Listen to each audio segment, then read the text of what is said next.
Thank you guys for being here and watching my presentation. My name is Mehdi Hadi. Some of you might know me as Mehdi Hadi on Instagram. Um, I am a designer and director living in France, in Paris. I'm also a teacher. As far as I can remember, I always had a fascination for art and especially for animation. This simple fact that you can create something and entertain people is fascinating to me, and I think it's very important what we are doing right now because the world is upside down and people needs to be entertained more than ever, and to do that for me is, yeah, I think it's important, and it's really fun actually. And it's been 6 years now that I'm in this industry, and I had the chance to work with amazing talent and amazing people all over the world, and to work with also big brand and big studios like Framestore, MPC, Mathematics, Unitimage, and Microsoft and Google, and luxury brand also, and that's that allowed me to grow as a person and as an artist, and I made a quick reel for you guys, and so we're going to let's watch that and let's talk some more just after that. So let's watch the reel.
So this was my reel, so I hope you enjoy it. And animation today represents a small part of my work now. Clients and studios tend to call me for style frame and concept design, but I still do animation for personal project. And one of my favorite personal projects so far is the one I did for the Video Copilot Live Tour Paris edition, in which I was also a speaker, and I was in charge to make a title sequence for that event. And this is what we're going to break down today. So right now I'm going to show you the film, and just after that we're going to dive into Cinema 4D to see um, how I did some of the effects. I will start from scratch like that. We're going to be on the same page, you and me, and I hope you're going to learn one thing or two. So thank you guys. I hope you're going to enjoy the presentation, and let's start. Let's see the movie.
So this is the project.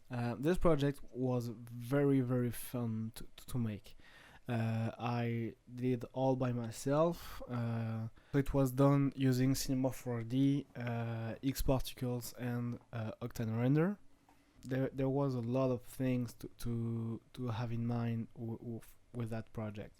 First thing, I did this project in 2.5 weeks because I didn't have a lot of time to do it, actually, because I had multiple production at the same time. I had a game cinematic, I had a broadcast animation, and I had also to prepare the my presentation to that event because I was also a speaker there, and I also had to make the title sequence for that event. So with all that in mind, I knew that there was a lot of stuff, things that was not an option. Character animation was not an option. A huge landscape was not an option, and I had to find clever way to still have a cool title sequence to watch. So this is how I found this idea to have an abstract shape that will fly around multiple environments and flourish into something beautiful at the end.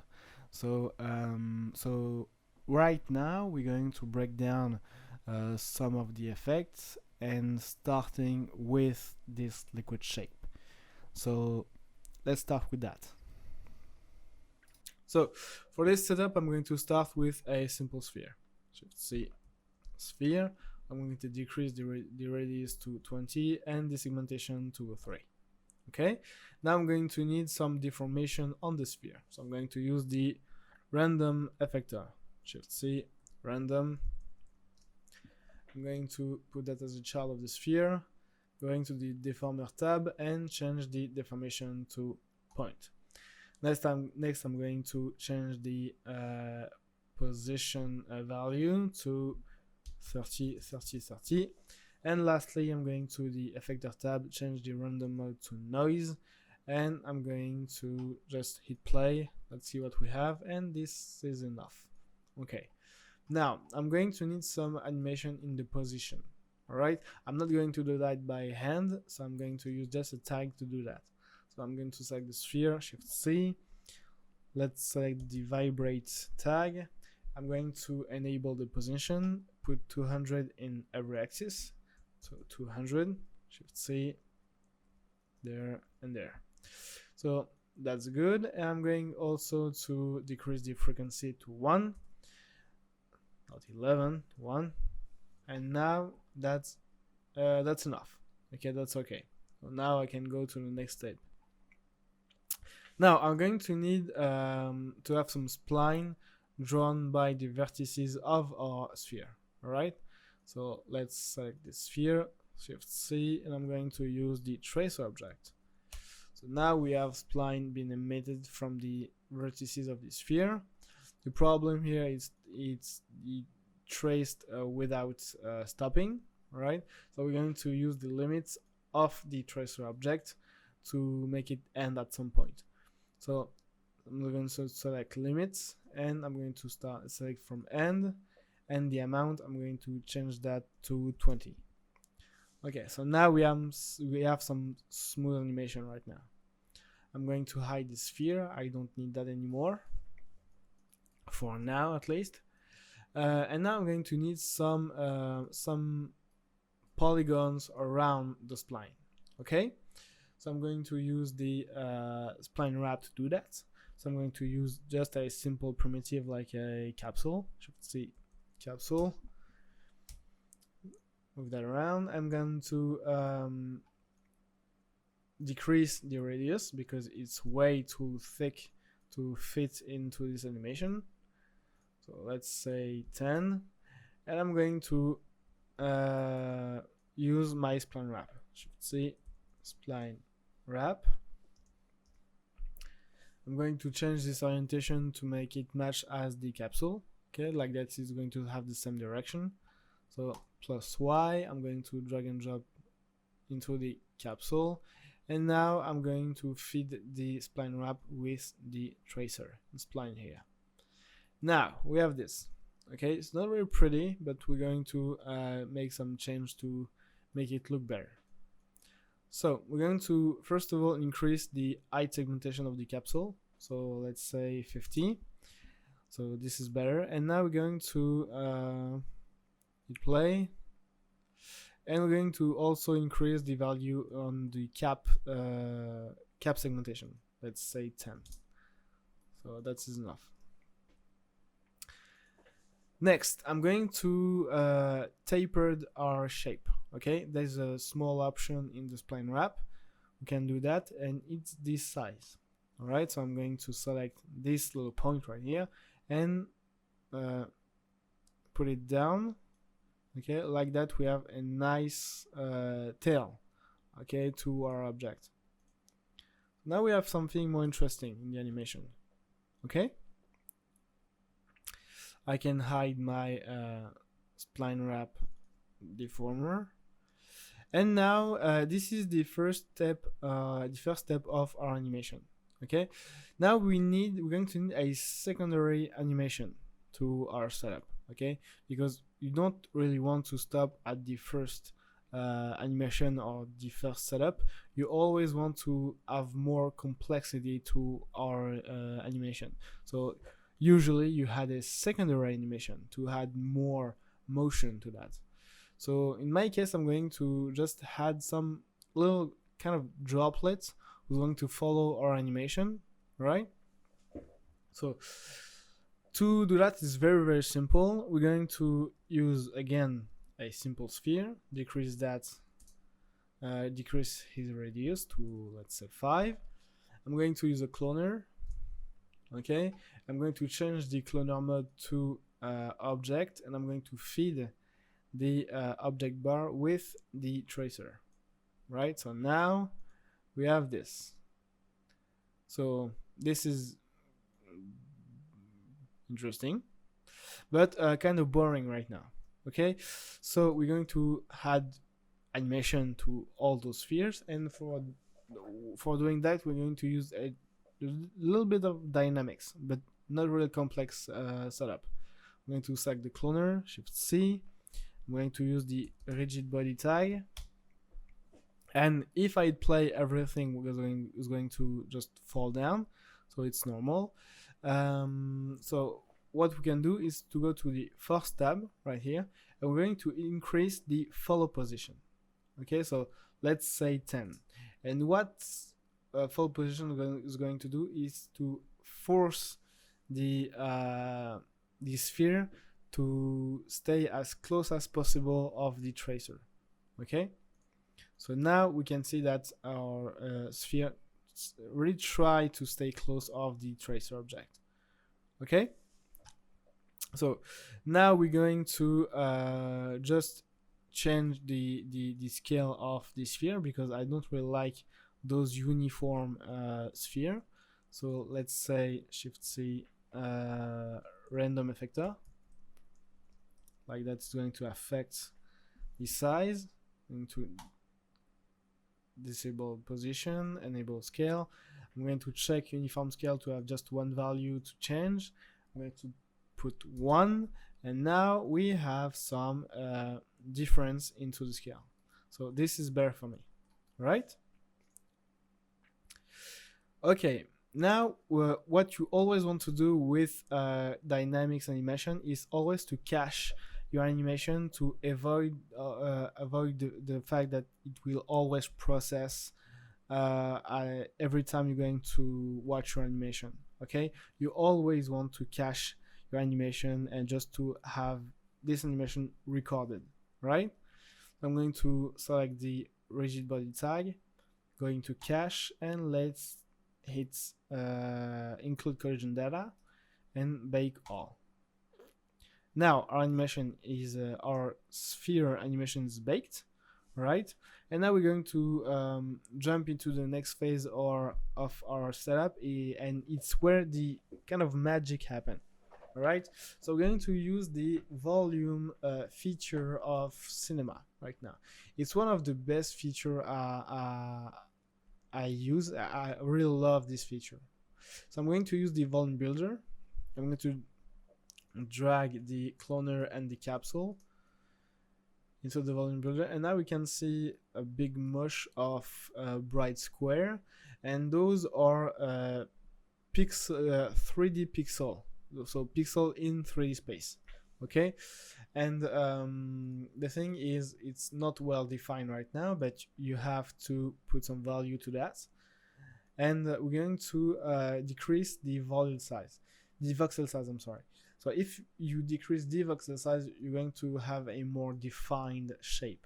So you have to be careful with this value, because if you're going too low, it's going to freeze your scene, and you can, well, crash Cinema 4D.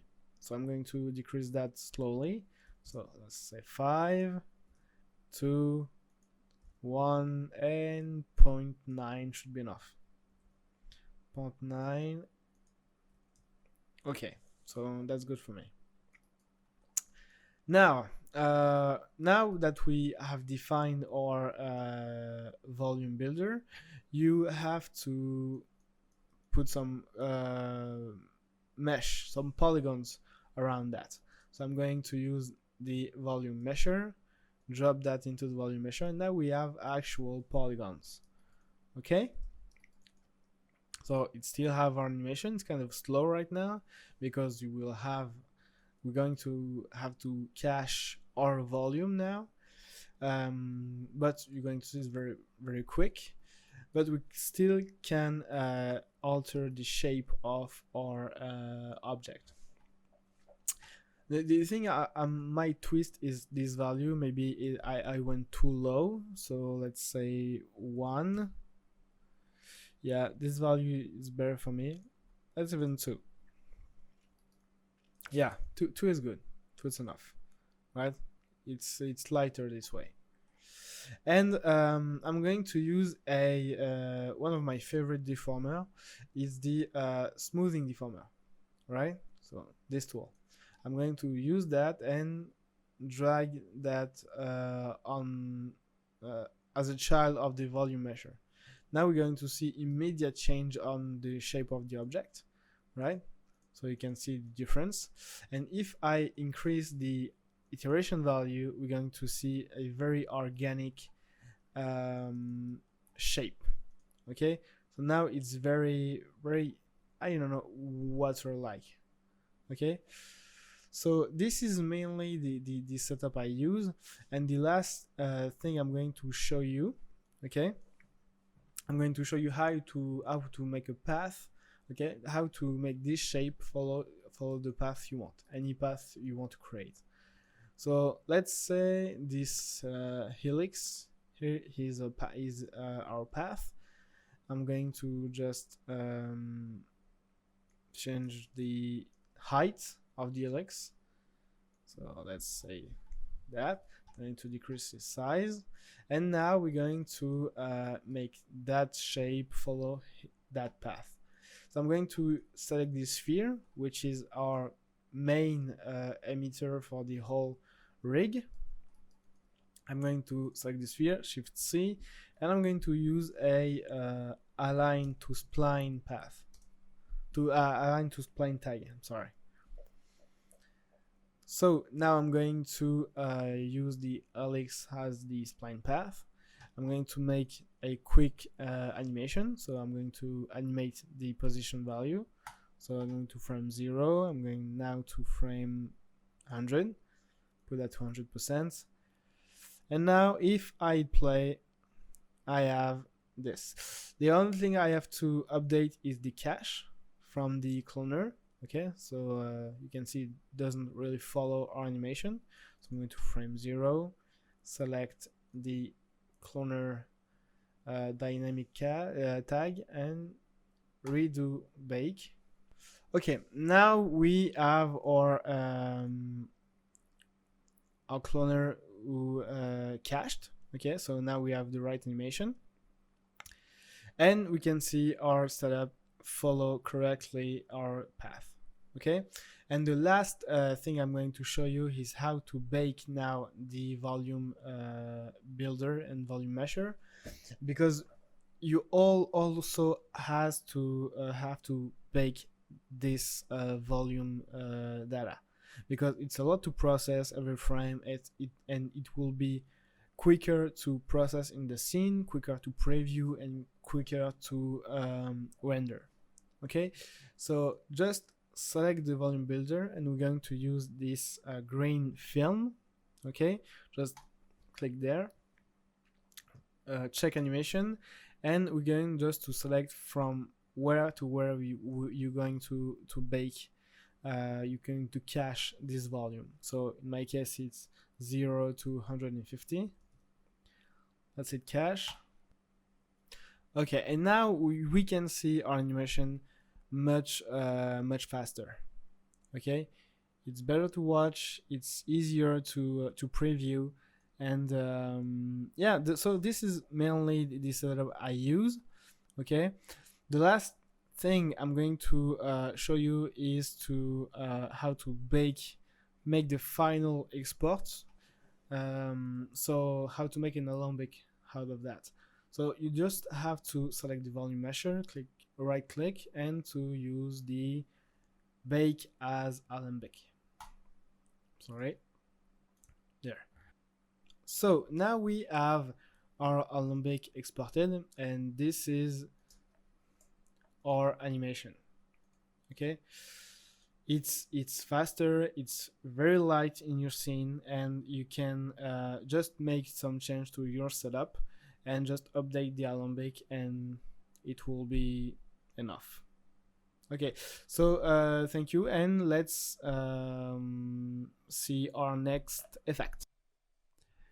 So now we're going to jump into another animation I did for the project. It's the hand animation. So how I did that. So let's jump in. So let's dive into how I made this animation. First of all, those assets come from an amazing website called 3D Scan Store. I highly invite you guys to go check them out. They make amazing, high detail, high definition 3D assets for CG project. So yeah, go check them out. It's awesome. So back to Cinema 4D. The goal here is to make these hands morph into the others. So we're going to select the first hand and make a copy, and I'm going to rename it master hand. Okay, I'm going to select the hand, Shift C, and reset PSR. So now he's at the center of the world. I'm going to uncheck the show viewport for not having the annotation, and now we can start our main setup. So I'm going to, with the master hand selected, I'm going to press Shift C and select pose morph. So now we have a pose morph tag on. We're going to select the points because this is what we're going to affect, and we're going to drag and drop this sequence into the pose window. So we're going to select the second pose. So we don't need to select the first sequence, the first pose, because it's already there. So I'm going to select the pose morph and drag and drop the sequence here. So we're going to use the absolute value for this animation because the relative makes some weird deformation on our animation. So yes, we can see immediate change on our pose.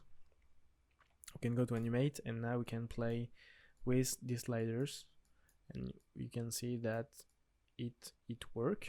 So you have to respect the order of the sequence to not having some weird deformation. But yeah, so this is what we're going to do right now. So going to frame 0. I'm going to animate the second pose. So we can frame at 0%. Go to the frame 10 and 100%, and we're going to do the same for the 3 other poses. So 3 0%, from 20 100%, 4 0%, go to frame 30 100%, and the same for the last one. It's not the most interesting thing to do, but it's a part of the process. So now we have our animation.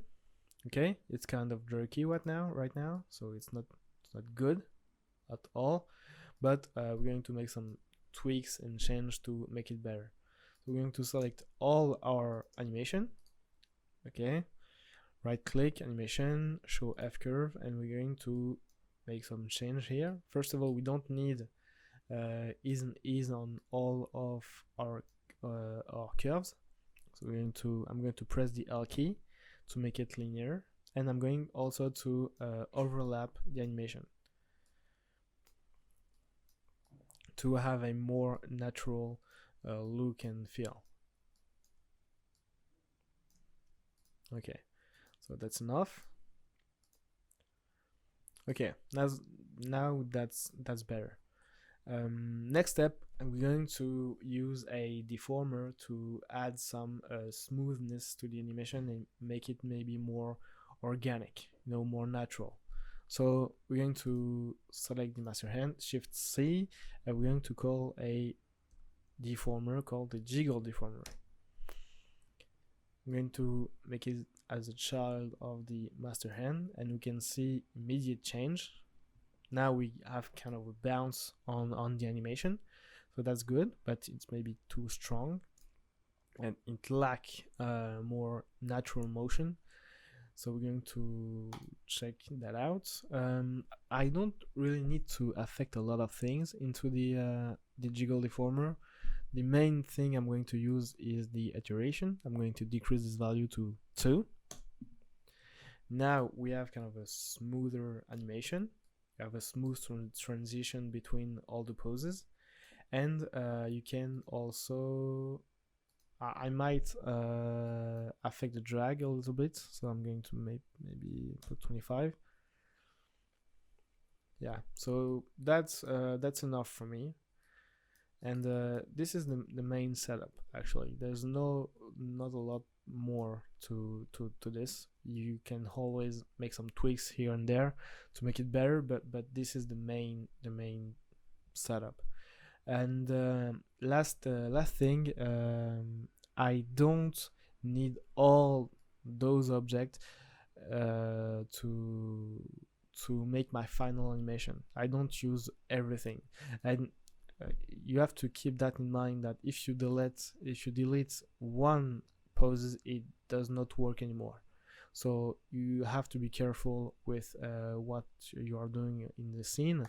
So to make it safe, I just select the master hand, make a right click, and just make it as a Alembic file, because it's, first of all, it's lighter, okay, and like that I can just take this Alembic and just copy it and make it maybe I can offset the animation by maybe 10%. I can make it faster or slower. If you make a 50% of the speed, it's very slow now. You can make it faster. It's better to bake it as a Alembic file. It's simpler like that. So this is basically, in a nutshell, how I did this hand animation setup. So now we're going to jump into the next animation. So this is the growth effect. This is the effect in which you can see the plants growing onto the surface of a lot of objects in the film. And let's see how you guys can do this. So this setup is very simple to execute. Those assets come from Megascans, by the way, okay? The rock and the foliage. So first thing, what we want to do here is to make the plants growth onto the rock, okay? So first thing, we need to scatter the plants on the rock. So I'm going to use a cloner for doing that. So Shift C, cloner, I'm going to select all the foliage and drag into the cloner. I'm going to use the cloner and to change this mode to object, drag the rock asset into the object window, and I'm going also to change the instance mode because without that it's going to be very slow. So I'm going to change that to render instance. Go to my camera and we can already see some foliage on the rock. We're going to increase the number of clones, so let's start with 4,000. That's enough. And from that we're going to make some change to make it look better. So first of all, it's pretty uniform, okay, as a scale. So we're going to change that. I'm going to select the cloner, Shift C, and use a random effector. Yeah, so now it's all over the place. It's normal because we don't need the position, we need the scale. And we're going to check uniform scale, change this value to 1. Now we have more of a random effect on our foliage. I'm also going to alter the rotation, so this value, and that's enough. Now what I need to do is to make a kind of a fake wind on this model. So I'm going to the same, select the cloner, Shift C, random, and I'm going to uncheck position and check rotation. I'm going also to change some value in the rotation, yeah, here and here, and let's make 15 and 25. That's enough. I'm going to effector and random mode. I'm going to change that to noise, and indexed I'm going to check that because it's going to be more randomized. So let's click that and let's hit play. Okay, fake wind. So very simple, and that's enough. Now we're going to tackle the apparition effect. So for this is very simple. It's a shader effector. So I'm going to select the cloner, Shift C, shader effector. Everything scales up. That's normal because if we go to the parameter tab, there's 0.5. There's value of 0.5 on the scale, so it scale up of 0.5. We're going to change this value to -1. So everything disappear. We're going to shading tab and shader, and we're going to check noise. Now we have some foliage back. It's back because it's visible in the brightest value of our noise right here. And from that we're going to play with maybe 4 sliders right now. So global scale, brightness, and contrast.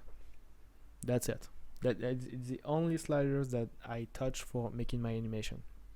So I'm going to increase the contrast. So the contrast will affect the progression of the foliage on your rock. Okay, the brightness is going to affect, well, the apparition of our foliage, and the scale is, well, the scale. So I'm going to put a value of 180% because I kind of like a large animation, and I'm going to in the contrast put 80. It's enough. And I'm going now to play with the brightness slider. I'm going to make my first animation, so I'm going to frame 0, and now it's time to find the right value. So in my case is 35. Make a key. I'm going to 110 right here, and just make -35. And now my foliage is back. If I hit play, we can see our animation. So now we have our animation. So it's good, but to make sure that it's very good, you always have to make a preview. So Alt B. So you have the make preview pop up, and click OK. We're going to wait a second. So now we have our animation. So that's cool. that's good. But as always, we can always improve our animation with some iteration here and there. So first of all, the thing that can make the animation look better is to have kind of a small bounce when the foliage first appear. So like it unfold. Okay. So let's close that. I'm going to use select the cloner, Shift C, and I'm going to use the delay effector. So the delay effector is an amazing effector to use. If you don't use it, well, you should.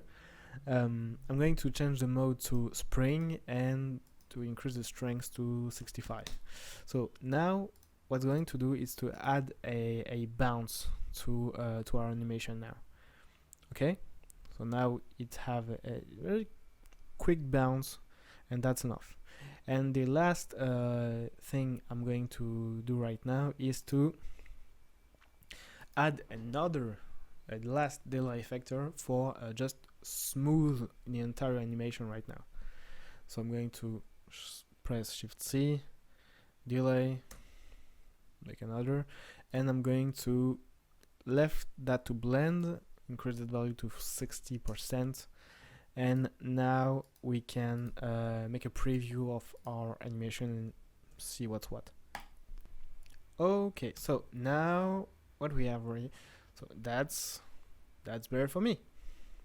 So guys, this is basically the my setup that I use for this effect. So this is the last effect, the last setup of my presentation. This is the goddess animation setup. This effect was a lot of fun to make. It was kind of a head scratcher. I had to make a lot of tests to find this setup. So let's break it down right now. So for this effect is the first thing that you need is a model. Okay, so the only thing that you have to keep in mind is to not have a very heavy model, because if you have millions and millions of polygons on your model, it will be much slower to compute. Okay, so let's start and tackle one issue at a time. First of all, I need a bunch of particles being emitted from the bottom of our feet, okay? And those particles have to follow the surface of our model, okay? So first thing is to make a selection of the bottom of our feet. So I already did that. So this is just a selection I made with the live selection tool, and I just made a set selection tag. Okay, so now I need an emitter. So Shift C, emitter, and now we can make a few tweaks. So first of all, I'm going to change the emitter shape to object, and I'm going to drag my model into the object tab and the selection into the section tab. Now we can see some particles being emitted from the bottom of our feet. And now we need those particles to follow the surface of our model. So we're going to select the XP emitter, Shift C. I'm going to use the follow surface modifier. So now I'm going to just drag my object into the object window, and if we hit play, now we have particles follow the surface of our model. The problem that we have is there's an offset between the particles and the surface of the model, so it's very simple to modify. You just have to go to offset and just put a value of in my case it's minus 3. Okay, so let's see, now it's work as intended. Okay, so now I don't need that much particles for this effect. Okay, so I'm going to change the emission. So the emission, I'm going to change rate to shot, and I don't need 1,000 particles. I just need 70 or 75. Okay, not a lot of particle right here. Okay, I'm also going to change the speed, maybe 90. That should be enough. Okay, that's enough. So now I'm going to now I need trail being traced behind the particles. Okay, so I'm going to use an other X particle tools called trail. So I'm going to have the X perimeter selected, Shift C, trail, and now we have spline, okay, drawn with the particles. Okay, so I'm going to let that run out. So that's enough. Okay, and I'm just going to select the XP trail, make a right click, and use the current state to object. So that is it for the X particle part. Okay, I don't need anything else from X particle from now. So I'm going to select those three. I'm going to Alt J and hide those. Okay, so now I just have this this XP trail, okay, spline. Okay, so I'm just going to rename that spline base. I don't need that tag, and now I can move to the next phase or our setup. So now that we have that spline, we need to animate the growth of the spline. So we're going to use an helix. Okay, so you have that. I'm going to change the orientation to Z. I'm sorry, and to I'm going to change the start in end radius. So I'm going to make 0, use 0 and 0. There too. So now we just have a line. Okay. I'm sorry.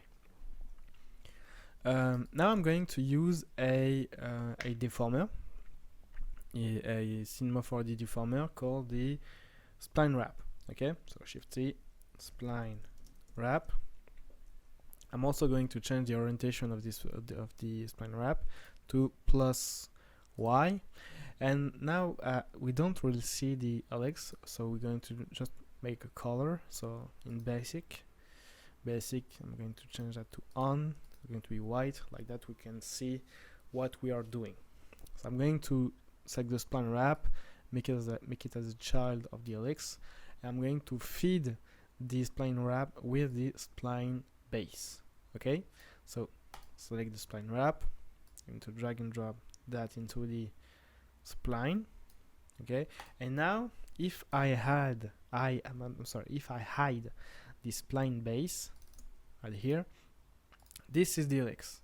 Okay, so I'm going to animate now the spline wrap, and now we can see we have an animation. Okay, we can make animation right now.